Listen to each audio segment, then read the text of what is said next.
Assalamualaikum warahmatullahi wabarakatuh. Selamat pagi, siang, ataupun malam buat teman-teman semua yang ada di sana. Kali ini kita bakal ngebahas internet ya teman-teman. Sebelumnya, kalian ada yang pernah gunain akses internet nggak? Kalau ada yang bilang tidak, berarti kalian kurang paham mengenai mekanisme internet ini. Karena dengan kalian menonton video ini, artinya kalian sudah menggunakan akses internet. Seringkali kita berpikiran gimana sih internet itu bekerja? Apakah dari langit sana, atau dari Bapak Presiden, atau dari manapun itulah?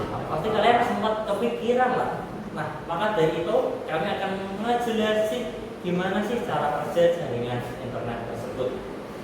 Yang pertama, ini ada yang namanya internet, bisa digambarkan dengan seperti awan teman-teman. Nah, internet ini sebagai penghubung antara jaringan lokal atau LAN dengan jaringan global atau yang ada di dunia maya. Biasanya ini disebut dengan WAN. Nah, fungsinya sendiri agar klien atau orang yang menggunakan akses internet seperti memakai handphone, laptop, dan lain-lainnya itu bisa update informasi kayak akses browser, terus akses YouTube, bermain game, dan lain-lainnya. Nah, akses internet sendiri juga biasanya nggak datang cuma-cuma nih teman-teman, karena akses internet itu ada penyedia layanannya sendiri yang biasa disebut dengan ISP atau Internet Service Provider. Di Indonesia sendiri banyak nih jenis-jenis ISP kayak Telkom yang paling terkenal tuh, terus ada Sosnet, MyRepublik, dan lain-lainnya. Nah, setelah kita dapat sumber internet tersebut, ini bakal disalurin ke router dengan menggunakan kabel strand. Nah, untuk penghubung antar alat membutuhkan yang namanya media fisik, yaitu kabel LAN. Nah, di sini ada dua jenis kabel yang sering digunakan. Yang pertama ada straight dengan logo straight dan cross dengan logo X yang berfungsi sendiri-sendiri, guys. Di sini yang straight itu berfungsi menghubungkan dengan alat yang berbeda gitu. Jadi encodenya itu berbeda. Kalau cross itu sama ya. Di sini dari internetnya kita hubungkan ke router. Fungsi kabel LAN sendiri sebagai penghubung antar alat, bisa router ke switch ke server atau switch ke kliennya langsung. Dengan kategori tertentu seperti Cat 5e atau Cat 6 dihubungkan melalui network interface card. Oke, terima kasih. Paket data yang dikirim melalui internet akan disambut oleh router. Kemudian router akan menyalurkan ke jaringan atau kabel LAN yang terhubung ke dalamnya. Yang juga berarti akses internet dari LAN juga terbagi menjadi beberapa bagian tergantung kabel LAN yang terhubung ke router.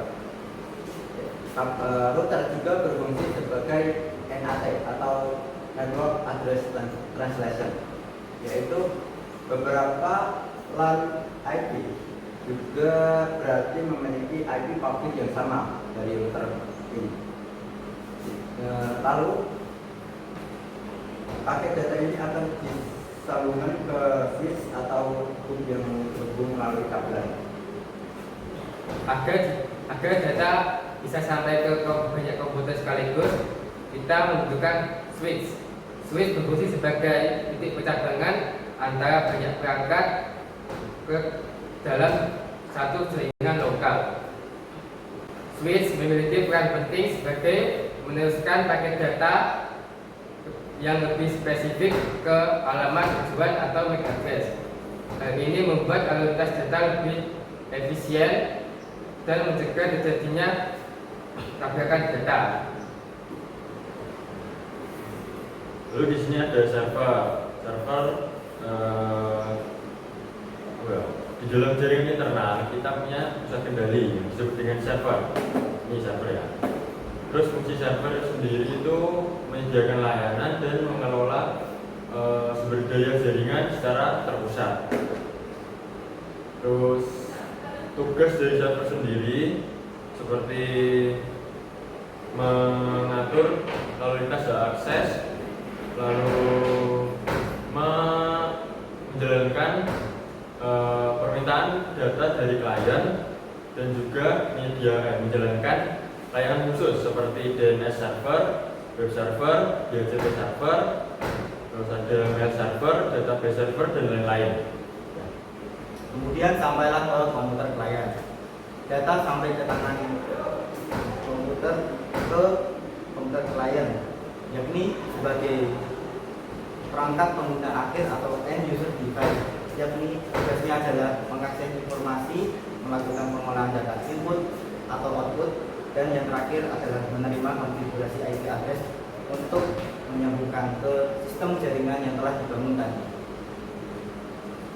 Kesimpulan dari presentasi ini adalah jaringan memiliki 3 alat wajib yang harus ada. Yang pertama router, yang kedua switch manageable, dan yang ketiga server.